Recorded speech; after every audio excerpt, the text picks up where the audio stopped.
Hi, welcome back to അഭിസുഷൻ. നമ്മുടെ ഫോണില് അത് പ്രത്യേകിച്ച് നമ്മൾ ഗൂഗിള് അതുപോലെ തന്നെ ഗൂഗിൾ ക്രോമിൽ ഇതിലൊക്കെ നമ്മൾ പല അനാവശ്യ വീഡിയോകൾ അല്ലെങ്കിൽ ചില സമയങ്ങളിൽ വളരെ മോശം സൈറ്റുകളിലൊക്കെ നമ്മൾ കയറാറുണ്ട്. ചില യാന്ത്രികമായി നമ്മൾ അങ്ങനെ കയറുന്ന സമയത്ത് നമ്മൾ മനസ്സിലാക്കേണ്ട ഒരു കാര്യം, നമ്മളുടെ അഡ്രസ്സും ഫോൺ നമ്പറും കാര്യങ്ങളെല്ലാം ഇവർ ട്രാക്ക് ചെയ്യുന്നുണ്ട്, ഈ വെബ്സൈറ്റുകൾ ട്രാക്ക് ചെയ്യുന്നുണ്ട്, അല്ലെങ്കിൽ ഗൂഗിൾ അത് ശേഖരിച്ചു വെക്കുന്നുണ്ട്. അതുപോലെ തന്നെ അതുകൊണ്ട് തന്നെയാണ് നമ്മൾ ഈ പറഞ്ഞിരിക്കുന്ന ഫോണ് പിന്നീട് നമ്മൾ നോക്കുന്ന സമയത്ത് അതുപോലുള്ള അനാവശ്യ മെസ്സേജുകൾ അതുപോലെ തന്നെ പരസ്യങ്ങൾ കാര്യങ്ങളൊക്കെ നമ്മുടെ ഫോണിലേക്ക് വരുന്നത്. അപ്പൊ നമുക്ക് ഒരു പരിധി വരെ നമുക്ക് തടയാൻ പറ്റും. ഇത് എങ്ങനെയാണ്? നമ്മുടെ സെറ്റിംഗ്സിൽ ഒന്ന് കയറി കഴിഞ്ഞാൽ നമുക്ക് ഈ പറഞ്ഞിരിക്കുന്ന നമ്മുടെ അഡ്രസ്, ഫോൺ നമ്പർ കാര്യങ്ങളൊന്നും ഗൂഗിള് എടുത്തു വെക്കാതിരിക്കാൻ നമുക്ക് സെറ്റ് ചെയ്യാൻ പറ്റും. അങ്ങനെ ഒരു പരിധി വരെ നമുക്ക് തടയാം. അത് പറഞ്ഞു തരുന്നതിന് മുൻപ് എന്റെ ചാനൽ സബ്സ്ക്രൈബ് ചെയ്ത് കാണുന്നവരാണെങ്കിൽ സബ്സ്ക്രൈബ് ബട്ടൺ തൊട്ട് ലൈക്ക് ബട്ടൺ എല്ലാ ഫ്രണ്ട്സിലേക്കും ഒരു ഇൻഫർമേഷൻ ഇപ്പോൾ തന്നെ ഷെയർ ചെയ്ത് കൊടുക്കാൻ മറന്നു പോകരുത്. നമ്മൾ മൊബൈല് കയ്യിലെടുത്തു കഴിഞ്ഞാൽ നമ്മൾ അധികവും നമ്മൾ അറിഞ്ഞിട്ടോ അറിയാതെയൊക്കെ നമ്മൾ ഗൂഗിളിലോ അല്ലെങ്കിൽ ഗൂഗിൾ ക്രോമിലൊക്കെ നമ്മൾ കയറിയിട്ട് നമ്മൾ ചിലപ്പോൾ അനാവശ്യ വീഡിയോകളൊക്കെ ചിലപ്പോൾ കണ്ടുതിരിക്കും.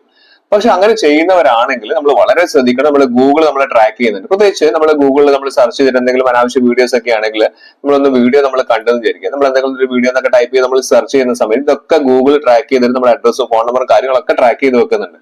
ചില നമ്മുടെ രാജ്യങ്ങളിലൊക്കെ പല സൈറ്റുകളിൽ കയറുന്നതൊക്കെ നമുക്ക് എന്താണ് ഒരു പണിഷബിൾ ഒഫൻസ് തന്നെയാണെന്നുള്ള പറയുന്നുണ്ട്. അപ്പൊ നമുക്ക് ട്രാക്ക് ചെയ്യുന്നതൊക്കെ ഒഴിവാക്കാൻ നമുക്ക് ഒരു പരിധി വരെ നമുക്ക് സഹായിക്കും.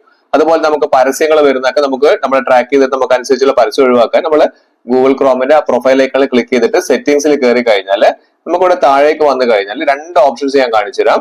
രണ്ട് ഓപ്ഷൻസ് ഉണ്ട്. അതിൽ നമുക്ക് ആദ്യം തന്നെ പ്രൈവസി ആൻഡ് സെക്യൂരിറ്റി പറയുന്ന ഓപ്ഷൻ ഇവിടെ കാണുന്നുണ്ട് അല്ലെ. പ്രൈവസി ആൻഡ് സെക്യൂരിറ്റി നമ്മൾ കയറി കഴിഞ്ഞാൽ ഇവിടെ ആദ്യം കാണിക്കുന്ന send a do not track എന്ന് പറഞ്ഞിരിക്കുന്ന ഒരു ഓപ്ഷൻ ഉണ്ട്.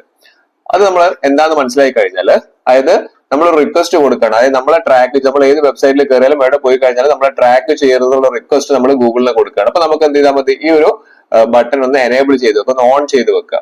അപ്പൊ അതൊരു റിക്വസ്റ്റ് പോവാണ്, നമ്മൾ പോകുന്ന സൈറ്റുകളും കാര്യങ്ങളൊന്നും ട്രാക്ക് ചെയ്യരുത് എന്നുള്ളത്. ഇതാണ് നമ്മൾ ഒന്നാമതായി നമ്മൾ ചെയ്തു വെക്കേണ്ടത്. ഇത് നമുക്ക് ഒരു പരിധിവരെ ട്രാക്കിംഗ് ഒഴിവാക്കാൻ സാധിക്കും. ഒന്ന് ബാക്ക് ചെയ്തതിനു ശേഷം രണ്ടാമത്തെ ഓപ്ഷൻ പറഞ്ഞുതരാം. നമ്മളൊന്ന് ബാക്ക് ചെയ്യാം. ബാക്ക് ചെയ്ത് കഴിഞ്ഞിട്ടുണ്ടെങ്കിൽ നമുക്ക് ഇവിടെ കാണുന്നുണ്ട് അഡ്രസ് ആൻഡ് മോർ എന്ന് പറയുന്ന ഓപ്ഷൻ അല്ലെ. ആ അഡ്രസ് ആൻഡ് മോറിൽ നമുക്ക് ഇവിടെ കണ്ടിട്ടുണ്ട് സേവ് ആൻഡ് ഫിൽ അഡ്രസ് പറയുന്ന ഓപ്ഷൻ ഇവിടെ എനേബിൾ ആയി കിടക്കുകയാണ്, ഓൺ ആയി കിടക്കുകയാണ്. അതും കൂടി ഒന്ന് ഓഫ് ചെയ്ത് വെക്കുക. ഈ രണ്ട് കാര്യങ്ങൾ ചെയ്ത് വെച്ച് കഴിഞ്ഞാൽ നമ്മൾ ഏതെങ്കിലും സൈറ്റിൽ പോകുന്ന സമയത്ത് നമ്മൾ അഡ്രസ്സോ കോൺടാക്ട്സോ കാര്യങ്ങളൊക്കെ സേവ് ചെയ്യുന്നത് മാത്രമല്ല, അതുവഴി നമുക്ക് പരസ്യങ്ങളോ കാര്യങ്ങളൊക്കെ അനാവശ്യ പരസ്യങ്ങൾ വരുന്നതൊക്കെ നമുക്ക് ഒരു പരിധി വരെ നമുക്ക് തടയാൻ പറ്റും. അത് ചെയ്ത് കഴിഞ്ഞാൽ നിങ്ങൾ ഒന്നുകൂടി നമ്മൾ എന്ത് ചെയ്യണം, ഈ പറഞ്ഞ രണ്ട് ഓപ്ഷനിൽ നിന്ന് കയറി വെക്കണം. കാരണം നമ്മൾ അത് ചെയ്തു വെച്ചാലും അത് എനേബിൾ ആവാൻ കുറച്ച് ടൈം എടുക്കുന്നുണ്ട്. അപ്പൊ അത് ഓക്കെ ആണോ എന്നുള്ള രണ്ട് പ്രാവശ്യം ഒന്ന് ഓൺ ചെയ്തിട്ട് നോക്കി നോക്കുക.